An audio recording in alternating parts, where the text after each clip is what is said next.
नमस्कार, knowledge basket इंडियामध्ये पुन्हा एकदा तुम्हा सर्वांचं खूप खूप मनापासून स्वागत।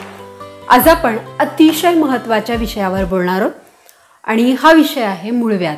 प्रेग्नन्सीमध्ये होणारा मूळव्याध, डिलिव्हरी नंतर होणारा मूळव्याध आणि सामान्य माणसाला, स्त्रीला, पुरुषांना होणारा मूळव्याध याची सखोल माहिती आपण घेणार आहोत।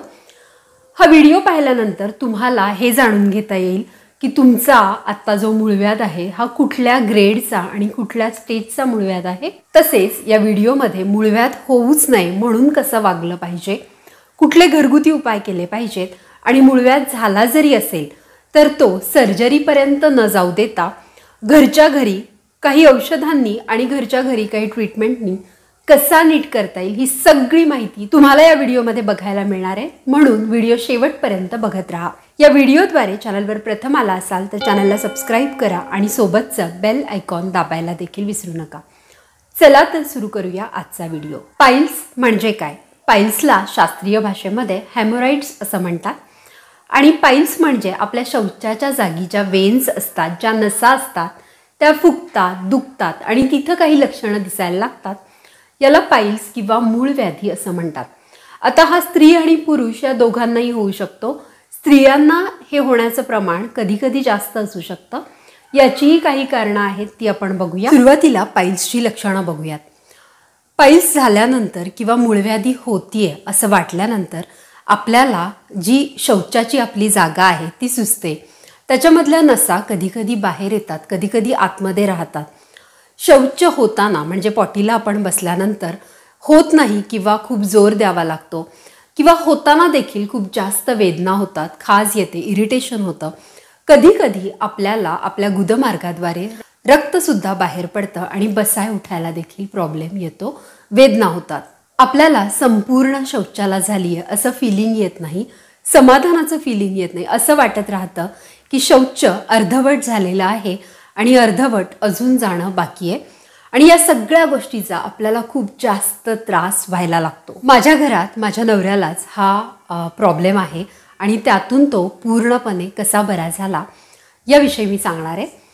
आम्ही सर्जरी करण्याचं टाळलं, जरी 4th ग्रेड मूळव्याध माझ्या मिस्टरांना आहे तरी देखील मूळव्याधाचा त्रास आम्ही आयुर्वेदिक औषधांनी कंट्रोलमध्ये आणला। जी औषधं आम्ही घेतली ती आहेत उज्ज्वला आयुर्वेदाश्रमचं पायमॉल कॅप्सूल्स, लिव्हकॉन कॅप्सूल्स आणि याबरोबरच यांचं मॅन्युलेक्स चूर्णसुद्धा कॉम्बो पॅकमध्ये मिळतं। तर या औषधांनी माझ्या नवऱ्याला पूर्ण बरं वाटलं आणि सर्जरीची वेळ त्याच्यावर आली नाही।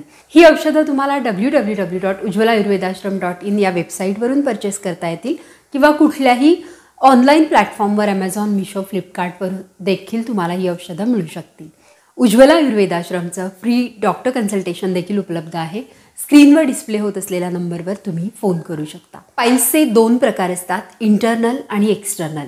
इंटरनल हेमोरॉइड्स म्हणजे हे जे पाईल्स असतात, ही जी मुळं असतात ही आतल्या आतच राहतात, ही रेक्टमच्या बाहेर आपल्याला फील होत नाही। आणि एक्सटर्नल हेमोरॉइड्स हे जे आहेत हे आपल्याला बाहेर हातांना फील होतात। आता याच्यामध्ये ज्या नसा सुजलेल्या असतात त्या बाहेर येतात आणि मग त्या एक विशिष्ट गाठीच्या फॉर्ममध्ये किंवा सूजच्या फॉर्ममध्ये आपल्याला हाताला फील होतात। आता आपण समजून घेऊया पाईल्स होण्याची कारणं। पाईल्स का होतं? ज्या वेळेला आपल्याला ही कारणं समजतील त्यावेळेला याच्यावर उपाय करणं आपल्याला सोपं जाईल। आता पाईल्स होण्याचं सगळ्यात मुख्य कारण म्हणजे ॲनल एरियावर प्रेशर देणं हे आहे। बऱ्याचदा काय होतं, आपल्याला टॉयलेट होत नाही, आपल्याला शौचाला होत नाही आणि मग आपल्याला शौचाला गेल्यानंतर टॉयलेटमध्ये शौच होण्यासाठी प्रेशर द्यावं लागतं। ज्या वेळेला आपण खूप प्रेशर देतो, ताण देतो, त्यावेळेला ॲनल भागाच्या एरियामधील शौच मार्गातील ज्या नसा असतात त्या फुगतात, सुजतात आणि मग हळूहळू सातत्याने आपण असं केलं तर मग इथं मूळव्याधीचा त्रास होऊ शकतो। आता असं आपण का करतो? ज्या वेळेला आपल्याला कॉन्स्टिपेशन म्हणजे बद्धकोष्ठता होते त्यावेळेला आपला मल जो आहे हा कडक होतो आणि असं करण्याची आपल्याला गरज भासते आणि या प्रक्रियेमधूनच मग मूळव्याध होण्याची शक्यता जास्त असते। म्हणजे हे एक कारण आहे ज्याने आपल्याला मूळव्याध होऊ शकतो। दुसरं कारण जे महत्त्वाचं आहे आणि स्त्रियांच्या बाबतीत अगदी म्हणजे होतच हे बऱ्याच जणींना, गरोदरपणात हे आपल्याला होऊ शकतं। गरोदरपणात गर्भाशयाच्या वाढत्या आकारामुळे इंटेस्टाईन्सवर दाब येतो आणि तिथून मग मल पुढे सरकायला त्रास होतो किंवा अडचण येते. ज्या वेळेला असं होतं त्यावेळेला मल हा कडक होतो आणि बद्धकोष्ठतेचा प्रॉब्लेम होतो. आणि या बद्धकोष्ठतेमुळे कॉन्स्टिपेशनमुळे प्रेग्नन्सीमध्ये हमखास स्त्रियांना मूळव्याध होण्याची शक्यता असते आणि याच कॉन्स्टिपेशनमुळे डिलिव्हरी नंतर देखील मूळव्याध होण्याची शक्यता आहेच. जर तुम्ही नियमितपणे वजन उचलत असाल तरी देखील आपल्याला गुदमार्गावर प्रेशर येऊन तिथला भाग सुजू शकतो आणि मूळव्याधीला सामोरं जावं लागू शकतं. तुमच्या डाएटमध्ये फायबर्सचं प्रमाण कमी असेल, तंतुमय पदार्थ कमी असतील जसं की सॅलड्स, फळे, हिरव्या पालेभाज्या कमी असतील, पाणी तुम्ही कमी पित असाल तरी देखील तुम्हाला मलघट्ट होण्याची प्रवृत्ती होऊ शकते आणि परिणामतः कॉन्स्टिपेशन आणि मूळव्याध होऊ शकतो. तुमचं वजन अचानकपणे खूप वाढलं तर मूळव्याध होऊ शकतो. आता प्रेग्नन्सीमध्ये अचानक आपलं वजन खूप वाढतं आणि यात आपण जर व्यवस्थित पाणी प्यायलो नाही तर डिहायड्रेशन होतं. आपला मल जो आहे हा घट्ट होतो, कडक होतो आणि परिणामतः कॉन्स्टिपेशन होतं. कॉन्स्टिपेशन वाढत जाऊन जाऊन आपल्याला मूळव्याध होण्याची शक्यता असते. म्हणून पाणी व्यवस्थित, नियमित आणि पुरेशा प्रमाणात पिणं खूप गरजेचं आहे. शॉर्टली काय तर वाढलेलं वजन, आहारामध्ये फायबर्सची कमतरता, डिहायड्रेशन म्हणजे कमी पाणी पिणं आणि शौचाला बसल्यावर दिलेलं प्रेशर, लागणारा वेळ या सगळ्या गोष्टींमुळे मूळव्याध होण्याचे चान्सेस आहेत. आणि म्हणूनच फायबर रिच गोष्टी खा. जरी तुम्ही गव्हाच्या चपात्या करत असाल तर गव्हाचं पीठ जे आहे हे चाळू नका, कोंड्यासह ते खा. हिरव्या पालेभाज्या नियमित खाणं गरजेचं आहे. त्याचप्रमाणे फळं जर तुम्ही खात असाल तर ते संपूर्ण फळं खा. मोसंबी वगैरे याचा ज्यूस काढून खाऊ नका, संपूर्ण फळ साल काढून खाऊ शकता. तरीही नीट स्टूल पास होत नसतील तर आयुर्वेदिक औषधं आहे. उज्ज्वला आयुर्वेद आश्रमचं पण औषध खूप छान आहे. तिथे फोन करा, त्यांना तुमचा प्रॉब्लेम सांगा आणि ते देखील तुम्हाला औषध सजेस्ट करू शकतील. आणि हो, कॅल्क्युलेट करून तुम्ही पाणी प्या. का ते सांगते, कारण तुम्ही जर व्यवस्थित पाणी प्यायला नाही तर तुमचा मल घट्ट होईल, कडक होईल आणि कॉन्स्टिपेशनचा त्रास होईल. बऱ्याच जणांना ना पाणी प्यायला आवडत नाही. मग अशांनी काही हरकत नाही. तुम्ही लिक्विड इंटेक आपल्याला घ्यायचं आहे ना, सूप्स घ्या, फ्रूट ज्यूस घ्या, नारळ पाणी घ्या, इतकंच काय तर लिंबू सरबत घ्या. पण दिवसभरात लिक्विड इंटेक व्यवस्थित गेला पाहिजे आणि त्याचबरोबर आपला आहार चौरस आहार असला पाहिजे, ज्याच्यामध्ये फायबर्स, फळं, दही, हे प्रोबायोटिक्स जे आहेत हे सगळं असणं, जे आपली गट हेल्थ सुधारतील, हे सगळं असणं खूप महत्त्वाचं आहे. बद्धकोष्ठता होण्याचं अजून एक मुख्य कारण आहे जे खरं तर खूप इग्नोर्ड आहे, ज्याच्याकडे आपलं लक्ष नसतं. बऱ्याचदा ना आपण IT मध्ये काम करतो, मग भरपूर वेळेला आपल्याला एका जागेवर लॅपटॉपवर, कम्प्युटरवर, स्क्रीनवर काम करायचं असतं आणि आपण उठत नाही. बैठं काम असतं, बँकेत जॉब कोणी करत असतं किंवा दुकानात कुठेही बसून असतो आपण. मग अशा वेळेला आपल्या गुदभागी ज्या नसा असतात त्याच्यावर खूप प्रेशर येतं आणि या नसा सुजून मग पुढे अडथळा निर्माण होण्याची किंवा अशा पद्धतीने मूळव्याध होण्याची शक्यता असते. म्हणूनच तुम्ही जिथे कुठे असाल तिथे एका वेळी 1 तासाच्या वर जास्त बसू नका. उठून फेरफटका मारा, 1-2 मिनिटं विश्राम करा, शांती घ्या, थोडंसं चाला फिरा, म्हणजे आपल्या गुदभागी ज्या नसा आहेत त्याच्यावर ताण येणार नाही आणि त्यामुळे मूळव्याध होण्याचे एक कारण तरी तुम्ही इथे रेक्टिफाय करू शकता. तुमचं वजन नियंत्रणात असणं खूप गरजेचं आहे. अचानक वजन वाढू देऊ नका आणि म्हणूनच यासाठी एक्सरसाइज करणं खूप गरजेचं आहे. नियमित एक्सरसाइज, नियमित चालणं, नियमित या सगळ्या गोष्टी केल्या, प्राणायाम, योगा केला, डान्स केला किंवा अगदी तुम्ही उन्हात फिरायला गेला कोवळ्या उन्हामध्ये, तरी देखील कॉन्स्टिपेशनची समस्यासुद्धा दूर होईल आणि तुमचं वजन देखील नियंत्रणात राहील. खाल्लेलं व्यवस्थित तुम्हाला पचेल. आता अजून एक खूप मुख्य समस्या, महत्त्वाची समस्या आहे. बऱ्याच जणींना शौचाला आल्यानंतर जात नाहीत. कामात आहे नंतर जाते असं करून शौच तसंच रोखून धरतात. अशामुळे काय होतं, तो जो शौच आहे, जो मल आहे, त्यातला पाण्याचा भाग म्हणजे लिक्विडी भाग हा शरीरामध्ये पुन्हा शोषला जातो आणि हा मल कडक आणि घट्ट होतो. खूप कडक झाल्यामुळे मग मलविसर्जनास आपल्याला प्रॉब्लेम येतो आणि मग अशा वेळेला आपल्याला कॉन्स्टिपेशन तर होतच होतं, गॅसेस होतात आणि मलविसर्जनाच्या वेळी म्हणजे शौचाला आपल्याला खूप जोर द्यावा लागतो. मग तिथल्या भागातल्या नसा फुगतात आणि मग आपल्याला इथं हा जो प्रॉब्लेम आहे मूळव्याधाचा तो होऊ शकतो. आता या सगळ्या गोष्टी झाल्या की मूळव्याध होऊच नये म्हणून आपण ही काळजी घेतली पाहिजे. पण बाय चान्स तुम्हाला मूळव्याध झालाच असेल तर आधी आपण बघूया मूळव्याध 4th ग्रेडपर्यंत कसा आहे, म्हणजे त्याच्या ग्रेड्स काय आहेत, 1st, 2nd, 3rd and 4th. 1st grade जो मूळव्याध असतो त्याच्यामध्ये पाईल्स बाहेर फील होत नाही, हातांना फील होत नाही, ते आतल्या आतच तुम्हाला त्रास देतात आणि ते बाहेर येत नाही. 2nd ग्रेड पाईल्स जो असतो मूळव्याध असतो त्याच्यामध्ये शौच करताना हे पाईल्स बाहेर येतात, ही मुळं हे वेन्स बाहेर येतात आणि शौच झाल्यानंतर काही वेळाने परत आत जातात.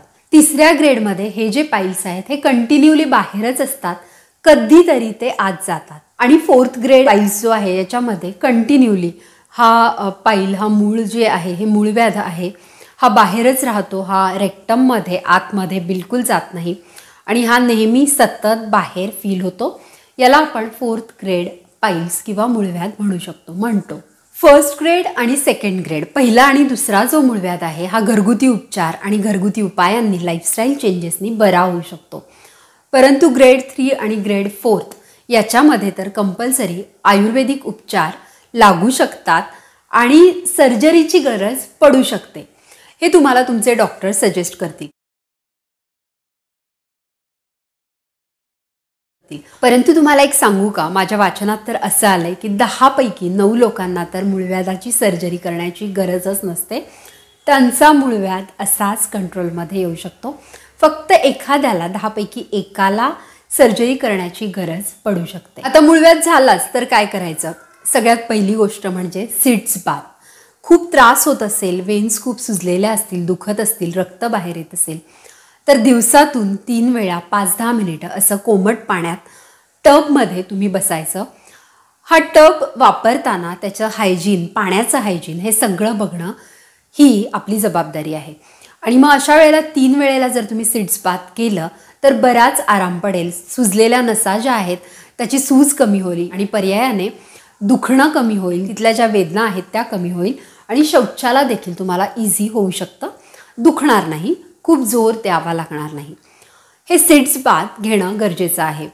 दुसरा उपाय असा की फायबर रिच फूड खा. जसं मी सांगितलं, हिरव्या पालेभाज्या, तंतुमय पदार्थ, ह्या सगळ्या गोष्टी, फळं तुमच्या आहारात त्वरित आणि मुबलक प्रमाणात समाविष्ट करा. सिट्स बाथ जो आपण बोललो तो तुम्ही सलग 15 ते 20 दिवस करू शकता किंवा तुमच्या डॉक्टरांनी सांगितल्याप्रमाणे तुम्ही करू शकता. खूपच दुखत असेल, अगदी तुम्हाला बरंच वाटत नसेल तर तुम्ही क्रीम आणू शकता. डॉक्टर तुम्हाला क्रीम सजेस्ट करतील. या क्रीम लोकली टेम्पररी लावल्या की तिथल्या वेदना तरी कमी होतात आणि सतत तुम्ही ही क्रीम टॉयलेटमध्ये ठेवू शकता आणि ज्या वेळेला तुम्हाला वाटतं की दुखतंय अशा वेळेला तुम्ही ही क्रीम देखील वापरू शकता. ज्या वेळेला आपण फायबर रिच अन्न खातो किंवा डॉक्टरांनी दिलेले लॅक्झेटिव्स घेतो अशा वेळेला पाणी भरपूर प्रमाणात पिणं गरजेचं आहे. नाहीतर मग फायद्याऐवजी तोटेच जास्त होऊ शकतात. कारण फायबर रिच फ्रूट, फळं, भाज्या पचवण्यासाठी पाण्याचं प्रमाण व्यवस्थित शरीरात असणं तितकंच गरजेचं आहे. आणि हो, हे सगळं करूनही फरक नाही पडला आणि काही गोष्टी टाळता आल्या नाही तर डॉक्टर तुमची सर्जरी करतील. हल्ली सर्जरीचे छान छान विनावेदना असलेले ऑप्शन्स आणि त्वरित तुम्हाला कामावर देखील रुजू होता येईल असे ऑप्शन्स अवेलेबल आहेत. लेझर सर्जरीज अवेलेबल आहे. तुमच्या शहरातल्या किंवा तुमच्या ठिकाणच्या बेस्ट डॉक्टरकडे जाऊन सर्जरी करून घेतली तरी देखील छान फरक पडतो आणि नंतर पाईल्स उद्भवण्याचं प्रमाण हे खूप कमी आहे. या सगळ्या गोष्टी तुम्ही आयुष्यभर पाळल्या तर पाईल्स तुम्हाला होणारच नाही. पाईल्सवर आयुर्वेदिक औषधं जी 100% आयुर्वेदिक आहे, कुठलेही केमिकल्स यात नाही. उज्ज्वला आयुर्वेदाश्रमचे पायमॉल, लिव्हकॉन आणि मॅन्युलेक्स चूर्ण हे कॉम्बोज जर तुम्हाला घ्यायचे असतील तर डिस्प्ले होत असलेल्या नंबरवर फोन करा आणि इथून कन्सल्टेशन घेऊन तुम्ही ही औषधं मागवू शकता. त्यांच्या वेबसाईटवर किंवा कुठेही ही औषधं ऑनलाईन प्लॅटफॉर्म्सवर ॲमेझॉन, मिशो, फ्लिपकार्ट यावर देखील ही औषधं उपलब्ध आहे. लिव्हकॉन कॅप्सूल्स आपल्याला सकाळ संध्याकाळ 2 जेवणाआधी 15 मिनिटं घ्यायच्या आहेत, दिवसातून 2दा. पायमॉल कॅप्सूल्स या जेवणानंतर 2 घ्यायच्या आहेत आणि मॅन्युलेक्स चूर्णसुद्धा 1 चमचा आपण जेवणानंतर घ्यायचं आहे. याच्या अधिक माहितीसाठी डिस्प्ले होत असलेल्या नंबरवर फोन करा. आणि पाईल्सविषयी अजून काही माहिती हवी असेल, तुम्हाला काही प्रॉब्लेम्स असतील, तुमचा काही चांगला अनुभव असेल तो देखील कमेंट बॉक्समध्ये शेअर करायला विसरू नका. कारण पाईल्स हा काही आजार खूप मोठा नाही आहे, बरा होऊ शकतो, कंट्रोलमध्ये राहू शकतो. परंतु याच्या ज्या वेदना आहे, जो व्यक्ती याच्यातून जातो त्याला मात्र फार वाईट अनुभव येतो. पण घाबरून जाऊ नका, सगळ्या गोष्टी सहज सुलभ होऊ शकतात. फक्त आपल्याला एक पायरी, एक स्टेप उचलण्याची गरज आहे. आशा करते हा व्हिडिओ तुम्हाला खूप आवडला असेल, थोडाही हेल्पफुल वाटला असेल तर जास्तीत जास्त मित्रमैत्रिणींबरोबर, नातेवाईकांबरोबर हा व्हिडिओ शेअर करा. आणि अशा छान छान शास्त्रीय माहितीपूर्ण व्हिडिओसाठी नॉलेज बास्केट इंडियाला सबस्क्राईब करा. थँक्यू.